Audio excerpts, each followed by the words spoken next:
Bonjour Danny Dan. Bonjour. Ravi de vous retrouver au Salon Zen de Paris. Vous avez un magnifique stand. Ah, c'est gentil à vous, oui. Et puis j'ai dans les mains votre livre, un de vos livres aux éditions Trédaniel, Guy Trédaniel, Technique d'hypnose pour communiquer et convaincre. Il y en a plusieurs autres aux éditions Trédaniel également. Ouais, oui. Vous en avez combien? Ah, mais il y a Mincir sans privation et Cesser de fumer également sans effort. Voilà. Oui. Alors parlez-nous de l'auto-hypnose. Qu'est-ce que l'auto-hypnose? Qu'est-ce que l'auto-hypnose? C'est d'abord s'hypnotiser soi-même. Ouais. Et par des moyens utilisant des métaphores, des symboles, des paradoxes. Et il y a des petites astuces parce que c'est éviter le combat que nous avons entre notre cerveau gauche et notre cerveau droit. Il vous est arrivé que quelqu'un vous demande de vous prêter de l'argent, enfin, de vous emprunter de l'argent, puis vous avez envie de lui dire non, malgré vous, vous dites oui. Parce que c'est votre ami, vous n'osez pas le contredire. Eh bien, vous êtes mis en conflit entre votre cerveau gauche et votre cerveau droit. Eh bien, avec l'auto-hypnose, au lieu que les deux cerveaux se combattent, on les fait s'associer. Et si bien que ce qui était contre nous devient quelque chose qui marche en notre faveur en permanence. Alors je m'explique. Vous avez une maman qui, par exemple, va dire à son enfant « Arrête de courir, à chaque fois que tu tombes ». Elle voit son enfant qui tombe, mais il fait mal. Arrête de courir, tu vas encore tomber. Elle lui affirme en plus, tu vas tomber. Donc il retombera, pour faire plaisir à maman inconsciemment. Alors que si sa mère lui disait, mon chéri, viens ici, je te raconte une petite histoire. Elle lui raconte la fable de La Fontaine, le lièvre et la tortue, qui termine par rien ne sert de courir, il faut partir à point. Le petit enfant va s'identifier à cette jolie tortue là qu'on peut tenir dans la main, qui mange sa petite feuille de salade, il a la tête de E.T. C'est plus sympa que le lièvre qui nous griffe et qui nous mord. Donc, il fera une identification. Alors que beaucoup de parents, par exemple, vont dire « ne pense pas à ceci ». Si je vous dis ici « ne pensez surtout pas à une Ferrari rouge ». Vous n'y pensiez pas avant, maintenant vous y pensez parce que je vous en ai parlé. Ouais. La plupart des parents, c'est ce qu'ils disent. Ne fais pas ci, ne fais pas ça. Donc ils sont dans la négation. Eh bien, avec l'hypnose et l'auto-hypnose, nous apprenons à entrer en nous de manière positive, à être en permanence avec du positif. D'accord, mais quelle est la différence entre, à ce moment-là, les affirmations positives et l'auto-hypnose? L'affirmation positive est un élément de l'auto-hypnose. Dans l'auto-hypnose, on utilise des métaphores, comme je viens de vous dire, on utilise des paradoxes, on utilise des symboles, on utilise les 5 sens. Si je vous dis quelque chose, il faut savoir que nous avons tous un canal privilégié. Il y a des gens qui fonctionnent visuellement, d'autres qui fonctionnent auditivement, d'autres qui retiennent mieux ce qu'ils ont touché, palpé, qui sont kinesthésiques, d'autres c'est plutôt des olfactifs ou des gustatifs. Si vous êtes une visuelle et que je vous dis tu vois ce que je veux dire, ça vous parle. Mais si vous êtes une auditive et je vous dis tu vois ce que je veux dire, vous allez me répondre non mais je l'ai entendu. Et si vous êtes une kinesthésique, vous allez dire je saisis ce que vous voulez me dire. Si vous êtes une olfactive, vous direz je le sens bien ce que vous me dites. Si vous êtes une gustative, votre propos a du goût, ou au contraire, me dégoûte. Donc, voilà, il y a des canaux sensoriels. Eh bien, en auto-hypnose, nous utilisons tous les canaux de manière à nous imprégner par tous les canaux à la fois.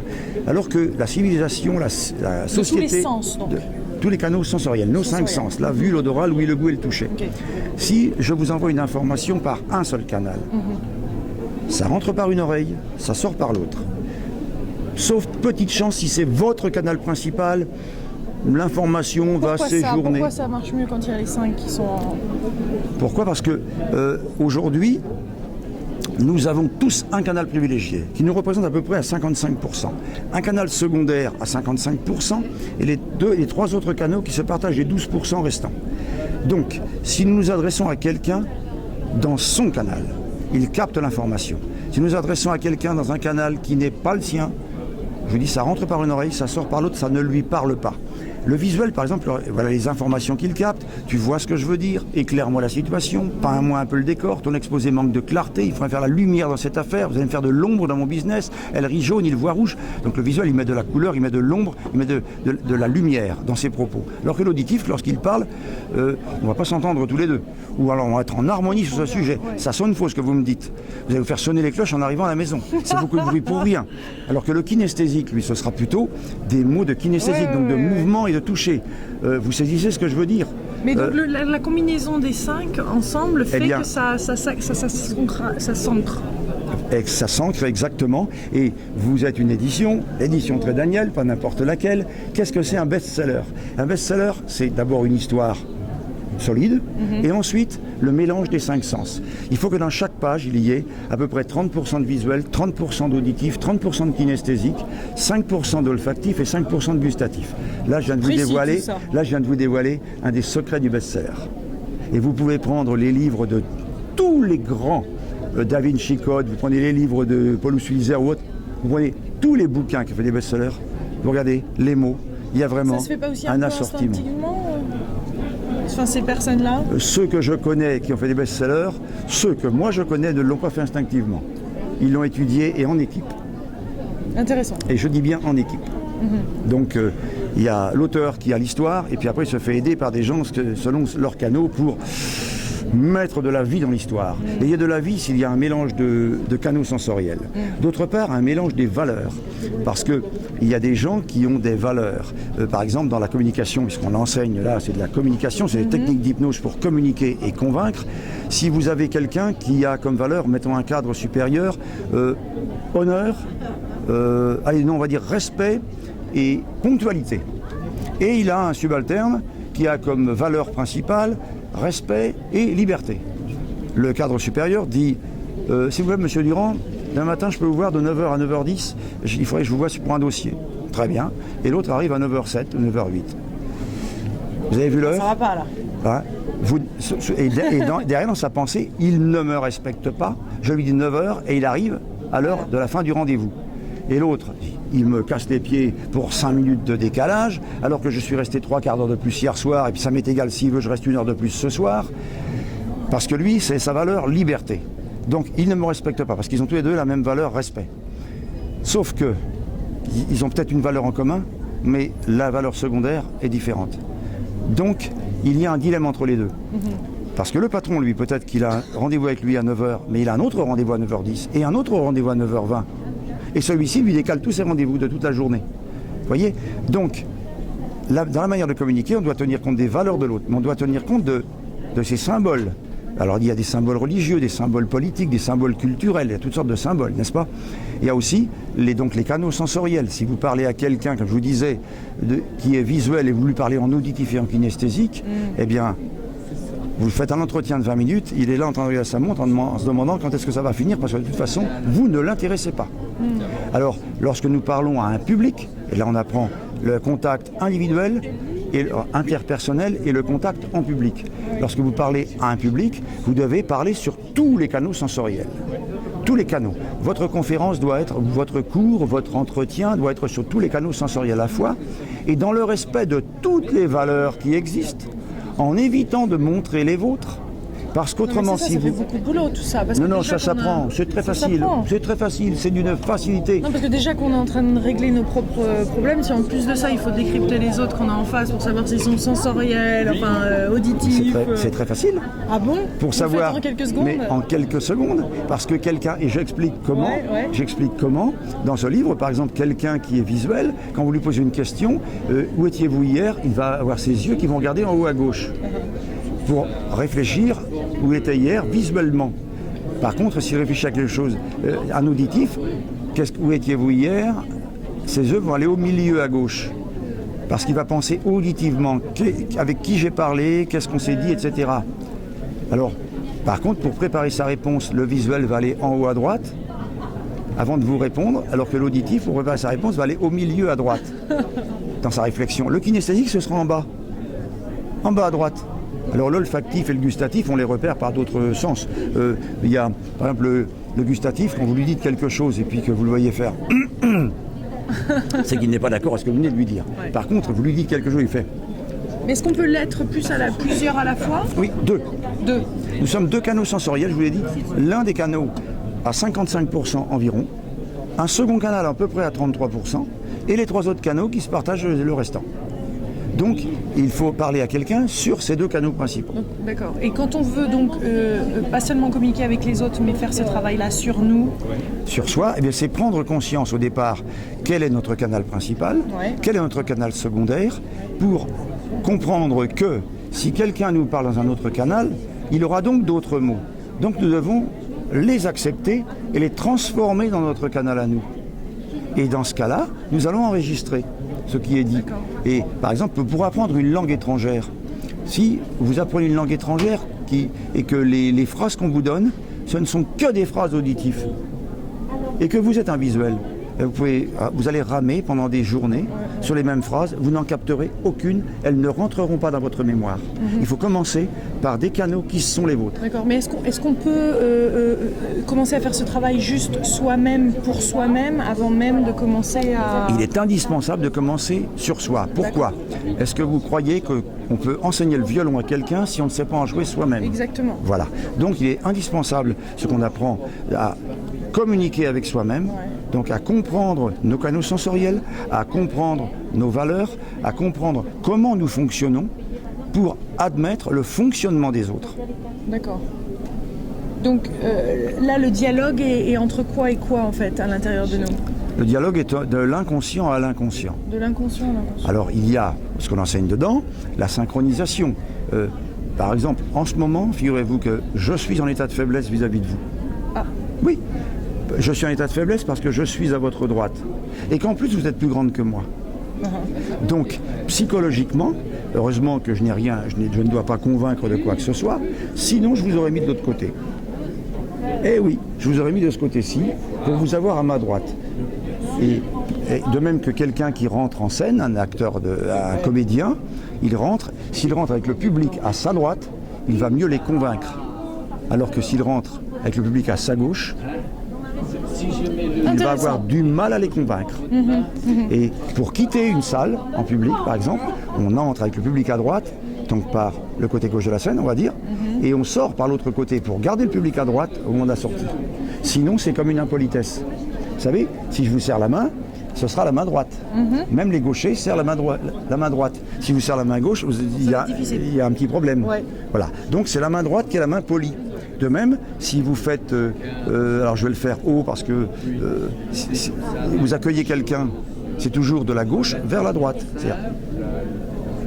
Voilà, ok. Alors que si vous faites ça, bon, mais pour vous avez compris ce que ça veut dire. Pour revenir à nous-mêmes, oui. Donc c'est du conscient, de l'inconscient à l'inconscient. Voilà. Disons qu'à partir du moment de l'inconscient à l'inconscient. Par exemple, vous n'êtes pas conscient de des mouvements que vous faites. Non. Ils ne sont pas calculés. Non. Ils ne sont pas calculés, vos mouvements. Vous les oubliez. Vous en oubliez même le micro. D'accord ? Donc nous sommes dans des mouvements inconscients. Nous faisons plein de mouvements lorsque nous parlons. Ils sont inconscients.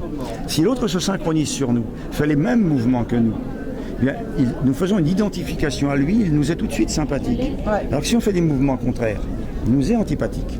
C'est pour ça que moi ici, par exemple, je me synchronise sur vous. Ouais. Hein, vous voyez, nous avons les mêmes positions. C'est vrai, il a pris la même position. La même position que vous. Ou j'ai pris la même que vous. Non, vous le faites consciemment. Bah oui, moi je suis habitué. Disons. D'accord, donc vous amenez l'inconscient au conscient. Voilà. Pour vraiment voir ce qui se passe. Pour influencer l'autre. Et influencer l'autre. Mais ou s'influencer soi-même, mais avec intégrité, bien entendu. Voilà, influencer l'autre. Quand je dis influencer, vous savez, une maman. C'est plus en osmose, Voilà, une maman ou un papa influence son enfant, d'accord ? Il essaye même de convaincre son enfant. Et même bien souvent maladroitement en imposant, comme vous venez de dire. Alors que tous les parents, en fait, conditionnent leur enfant, consciemment ou inconsciemment. Mais ils le conditionnent avec une idée noble, l'idée d'aider l'enfant à réussir sa vie, vous êtes bien d'accord ? L'idée à être performant à l'école, l'idée d'aller toujours plus haut, d'être le meilleur. C'est quand même du conditionnement. Donc il faut voir le mot conditionnement dans l'esprit, dans l'état positif, parce que c'est le même conditionnement utilisé par les sectes, je vous signale. Mais c'est le même conditionnement utilisé par un thérapeute qui veut influencer son patient à aller mieux. Donc, influencer, mais bien sûr avec intégrité, ça va de soi. N'est-ce pas ? Et alors, la petite différence avec l'hypnose, donc là, par contre, c'est avec quelqu'un d'autre ? Ce sont des outils de l'hypnose. La PNL, programmation neurolinguistique, est un des outils de l'hypnose. L'EMDR, qu'on appelait en 1969, parce que ça a été en 83, Francine Shapiro qui a appelé cette technique l'EMDR, et existe depuis bien avant. Je l'ai appris en 69, moi, dans un groupe initiatique. On appelait ça, à l'époque, le mouvement oculaire bilatéral. Pour dépotentialiser le conscient. C'est pas d'aujourd'hui. Et ce qui est la PNL inventée par Grinder et Bandler, également début des années 80, je l'ai appris en 72, moi à l'époque, dans le même groupe initiatique un peu discret, où on apprenait la synchronisation sur l'autre. mais la synchronisation verbale et la synchronisation gestuelle et la synchronisation d'attitude. Pour et même un politicien, puisque même le général de Gaulle, si vous avez l'occasion de pouvoir regarder des films, des vieux films sur la chaîne Histoire du général de Gaulle, eh bien, le général de Gaulle, lorsqu'il se synchronisait sur ceux qui posaient les questions. Et son professeur était Jean Yonel, professeur d'art dramatique au conservatoire à Paris. Donc, même le général de Gaulle, qui a été le premier homme politique à utiliser la télévision, connaissait ces méthodes. Ouais. Là, je dévoile un scoop. Ouais, c'est très très intéressant. Et donc en fait, donc tout ça, ça fait partie de l'hypnose. Ce sont des outils de l'hypnose. Des outils de l'hypnose. La métaphore. Il y a différents degrés ensuite d'hypnose, non? Non, il y a ça va jusqu'à la transe. Je n'aime pas le mot degré parce que il y a effectivement, niveau, on va dire des niveaux si vous voulez, mais quand vous avez un coureur cycliste qui fait le Tour de France cycliste sous auto-hypnose, il n'est pas endormi. Bien entendu, il y en a. Alors, vous avez Schumacher qui a avoué récemment que toutes ses victoires en course automobile, il les a eues sous auto-hypnose. Non, rien à voir avec la méditation. Non, auto-hypnose. Moi j'ai plein de sportifs, puisque vous avez, il y a mes amis Loïc Perron, comme Laurent Bourgnon, les navigateurs, à qui j'ai enseigné par auto-hypnose à récupérer plus rapidement en sommeil, à régler leur cycle de sommeil pour ne dormir que 30 minutes par jour sur leur bateau quand ils sont en transat solitaire. Mais c'est pas d'aujourd'hui, ça date 30 ans en arrière, on va dire. Et plus même. D'accord. Et donc, mais il n'y a pas quand même différents niveaux d'hypnose? Non, il y a des états différents. Il y a des états différents. Mais il n'y a pas, je n'aime pas le mot niveau parce qu'on peut, par exemple, hypnotiser quelqu'un dans une poignée de main en 5 secondes, le faire tomber par terre. C'est pas une hypnose profonde, c'est un sommeil instantané, mais qui n'est pas une hypnose profonde. Alors qu'un coureur cycliste qui monte un col en vélo en étant sous auto-hypnose, c'est une hypnose nettement plus évoluée, avec beaucoup plus de paramètres en jeu pour éliminer sa douleur et se visualiser déjà avec la victoire, etc. C'est bon ça. Ah oui. Nous avons ici dans notre équipe, on a un coach sportif qui est marathonien, qui a fait les championnats du monde de VTT. On a un autre coach sportif qui a été champion du monde de Jiu-Jitsu, champion du monde de Kung Fu. Il a été champion d'Europe en judo. Donc c'est plus efficace parce que ça, on va au-delà du cerveau, on va au-delà des émotions, on va au-delà des barrières que normalement on s'impose, qui ne permettent pas que ça soit autant... Nous mettons des barrières. Pourquoi? Parce que la plupart des gens sont dans le vouloir. Je veux, donc je peux. La plus grande erreur qui soit. Ça vous est arrivé qu'on vous demande, j'ai vu votre prénom Lilou. Lilou, est-ce que tu te rappelles, comment s'appelle ton voisin, le type à la voiture rouge? Ah oui, monsieur, je l'ai sur le bout de la langue, je vais vous le dire. Et plus vous voulez trouver le nom, moins vous pouvez. Donc vous dites, tant pis, on va parler d'autre chose. Et 2 minutes plus tard, tac, le nom vous revient instantanément. Pourquoi? Parce que vous avez lâché prise.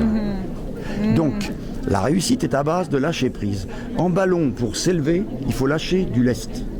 Dans la vie, pour s'élever, il faut lâcher prise. Pour s'élever financièrement, pour s'élever politiquement, pour s'élever socialement, pour s'élever financièrement, pour s'élever professionnellement, pour s'élever affectivement, il faut lâcher prise. Et c'est donc à l'opposé du vouloir. Donc ça, c'est une des principales barrières dans le lâcher prise de l'hypnose ou de l'auto-hypnose? Voilà. Une barrière, c'est le vouloir. Et l'auto-hypnose, comme l'hypnose, commence par le lâcher prise. Quand vous lâchez prise, vous ouvrez... Oui, mais plein de gens ne savent pas lâcher prise. Plein de gens ne savent pas. Donnez-moi votre bras. Moi, je suis incapable de faire Donnez-moi votre bras. Imaginez que ce bras n'est plus à vous. Il n'est plus à vous, il est à moi. D'accord? Je vais lâcher. Pourtant, il n'est pas tombé. Prenez mon bras. Soulevez-le. Vous lâchez quand vous voulez. Il tombe. Ça, c'est du lâcher prise. Vous ne lâchez pas prise, je vous le rends. C'est pour ça que quand je fais de l'hypnose, moi ça marche pas. Vous seriez capable de m'hypnotiser là? Mais bien entendu. En combien de temps? Mais ça dépend, on fait ce qu'on veut. Là, on n'a pas les micros, il faut les attacher. On n'a pas les micros adaptés. Voilà. Non, mais ça aurait été intéressant de voir... On hypnotise en quelques secondes. On fait tomber quelqu'un, on peut faire... Il y a plein de choses. On peut anesthésier quelqu'un. Pour anesthésier quelqu'un, chez nous à l'école, on a le docteur Gomez qui fait les anesthésies instantanées, enfin instantanées de 15-20 secondes, pour une opération qui va durer plusieurs heures. On n'a pas besoin du moindre produit anesthésiant. Alors que je vois des gens qui vendent des soi-disant cours d'hypnoanesthésie, mais où on met quand même de l'anesthésiant. C'est de l'hypnosédation, comme on enseigne en Belgique, ou de la sophro-analgésie, mais l'hypno-anesthésie pure, sans le moindre produit, tel que nous l'enseignons nous, il faut 15 secondes. Et la personne ne souffre pas. Et ne souffre pas pourquoi? Parce que nous avons fait un cumul de ces 5 sens sur autre chose que sa souffrance. Si vous voulez, ça vous est arrivé de bricoler chez vous et de vous pincer le doigt dans une porte ou de vous filer un coup de marteau, n'est-ce pas, au bout du doigt. D'accord? Et puis, vous frottez le doigt en jurant tous les noms d'oiseaux et vous remettez à votre travail parce que vous êtes très pressé. Et puis, vous arrivez au soir. Vous n'avez donc plus pensé du tout à votre blessure. Vous arrivez le soir prendre la douche pour sortir avec les amis au restaurant. Puis vous... Oh, il est noir mon ongle. Oh bon sang, ça fait mal ce truc. Et vous mettez une poupée au bout du doigt, vous avez mal toute la soirée, alors que vous n'y avez pas pensé une seule seconde de tout après-midi parce que vos 5 sens étaient mobilisés sur autre chose. Donc, l'auto-hypnose, c'est apprendre, en partie, à mobiliser ses sens dans des directions précises, choisies par nous, pour ne pas être dans nos problèmes, déjà au départ. Par exemple, en communication, pour ne pas être dans le trac, la peur de parler en public, la peur de s'adresser à une personne du sexe opposé, la peur de parler devant son patron, la peur d'être devant un professeur, devant un examinateur, la peur d'un entretien d'embauche, la peur de faire un petit discours de quelques mots devant un groupe, le club de sport ou la famille. Plein de gens sont bloqués par la peur. Moi, je vois beaucoup de gens qui viennent, même des cadres, dont la carrière a été bloquée pendant des années parce qu'ils ne montaient pas en grade, parce qu'ils se sentaient incapables de parler en public et il fallait dans leur nouvel emploi qu'ils s'adressent tous les lundis matins à un groupe de 20 ou 25 personnes. Donc, ça arrive à beaucoup d'entre nous. Eh bien, là on apprend à vaincre tous ces blocages, à éliminer les blocages, à éliminer ses peurs, à vaincre le trac, à être capable de parler en toutes circonstances, avec n'importe qui, à l'aise, n'importe où. Donc c'est applicable pour plein de choses, il n'y a vraiment rien... Moi, vous avez trouvé quelque chose auquel l'hypnose n'a pas marché? Vous savez, moi je suis un ancien paralysé et j'ai été guéri de ma paralysie par l'hypnose. Donc l'objectif de ma vie, c'est faire connaître l'hypnose par tous les moyens possibles et imaginables, par la presse, par la télé, par la radio, par les journaux, par les cours, par les conférences, par faire connaître l'hypnose. Alors c'est pour ça que quelquefois on me dit, mais t'as quel âge? 63 ans. Ah bon, mais... Ah oui, je prendrai ma retraite si je la prends à 83 ans, pas avant. Parce que je ne pense pas que j'aurais réussi à faire connaître l'hypnose dans le monde entier avant cet âge-là. Vous faites des conférences aussi aux États-Unis, dans le monde entier, Japon, Chine, Liban, Syrie, Jordanie, Maroc, Tunisie, Espagne, Italie. Les plus ouverts? Les plus ouverts. Tous les pays asiatiques sont les plus ouverts. Après, en Europe, c'est la Suisse, c'est l'Angleterre. Mais autrement, les États-Unis, alors là, ouverts. Mais malheureusement, par exemple, aux États-Unis, les gens sont ouverts à l'hypnose dite ericksonienne. J'ai bien fait de dire dite ericksonienne. Parce que je ne connais qu'un seul personnage qui a fait de l'hypnose ericksonienne, il s'appelait Milton Erickson. Et autrement, ce sont des copies, et bien souvent avec des déviances. Voilà. Et en plus, l'hypnose dite ericksonienne est un des éléments de l'hypnose. Hypnose métaphorique, hypnose conversationnelle, mais il y a plein d'autres éléments dans l'hypnose. Pourquoi se limiter? C'est comme si on disait la musique mozartienne. Mozart était un très grand compositeur, un très grand musicien, mais Mozart n'est pas la musique. Il y en a d'autres qui vont préférer Jimi Hendrix ou les Beatles ou Michael Jackson. Voilà. Moi j'adore le jazz, j'aime bien Mozart aussi. Donc en hypnose, j'aime bien toutes les méthodes d'hypnose parce que c'est au thérapeute, par exemple, de s'adapter à son patient. C'est au cadre d'entreprise de convaincre son auditoire. C'est à l'orateur de convaincre ses auditeurs. C'est à l'animateur de télé, à l'animateur de radio de convaincre ses auditeurs, ses téléspectateurs. C'est ce que nous enseignons là-dedans. Et vous aviez commencé à enseigner dans les boîtes de nuit? J'ai fait tout, je suis passé partout. Les maisons de la culture, les discothèques, les casinos, les théâtres. Rien ne vous arrête. Rien, pourquoi? Je vais le dire ici, c'est même la première fois que je le dis devant un média. À l'époque de ma paralysie, j'ai tenté plusieurs fois de me suicider. Mais j'étais sous surveillance 24 heures sur 24, je souffrais tellement que j'avais envie de mourir, c'est tout. Et quand j'ai connu l'hypnose, et je me suis lancé à fond dans l'hypnose, j'ai fait un vœu. Bon, pas un vœu à une entité extérieure à moi, pas du tout. Dieu, c'est moi. C'est chacun d'entre nous. Je crois en l'homme et pas en quelque chose qui vient de l'extérieur. Donc, je me suis fait un vœu que si j'arrivais à guérir de ma paralysie par l'hypnose, je ferai connaître l'hypnose dans le monde entier par tous les moyens possibles et imaginables, quels qu'ils soient, et que j'accepterai tout ce qu'on me proposerait dans ce domaine. Je vous dis sincèrement que plusieurs fois j'ai eu l'occasion de regretter. Mais je suis content quand même de l'avoir fait. Ouais, c'est bien. C'est avec beaucoup d'intégrité là. Voilà. Ouais. Ben, merci beaucoup d'avoir passé C'est moi qui vous remercie. Avec nous. Merci. Mais j'espère que vous le lirez. Puis, oui, j'espère que vous le lirez. Et aussi, vous en avez un autre pour maigrir et pour arrêter de fumer. Exactement, mincir sans privation et cesser de fumer sans effort. Voilà. Il suffit d'écouter des CD, de lire ce qui est écrit, on arrête de fumer, puisque le tabac n'est pas un besoin, c'est une envie. Uriner est un besoin, fumer est une envie. Et beaucoup de gens l'ont transformé en soi-disant besoin. C'est comme manger est un besoin, manger à sa faim, mais manger en excès est une envie. C'est pareil. C'est donc à peu près le même procédé. C'est d'une banalité, d'une simplicité. Je vois dans la cigarette, vous savez, le résultat est de 95%, et dans les problèmes de poids, plus de 90% aussi. Mais quand on arrête l'auto-hypnose, après, ça se... Mais ça devient un automatisme. L'auto-hypnose, c'est comme la bicyclette. Vous avez appris à tenir sur un vélo. Ouais. Mais même si vous êtes 2 ans ou 10 ans sans monter sur un vélo, vous savez tenir sur un vélo. Ouais. Et bien l'auto-hypnose, c'est pareil. Vous apprenez l'auto-hypnose, c'est ad vitam aeternam pour le restant de vos jours. Je ne marche d'ailleurs que par auto-hypnose, puisque je suis condamné à vie au fauteuil roulant, comme mon état ne le montre pas. Ouais, merci beaucoup Daniel. C'est moi qui vous remercie. Et pour un petit peu plus d'informations, vous pouvez lire Technique d'hypnose et vous avez aussi une école, un site. Eh oui, l'école centrale d'hypnose où on peut prendre plein de renseignements, aussi bien sur les livres que sur les formations à l'école, les formations à l'auto-hypnose, les formations à l'hypno-coaching, les formations à l'hypnose thérapeutique. Eh oui, toutes les formes d'hypnose. Merci. Merci beaucoup.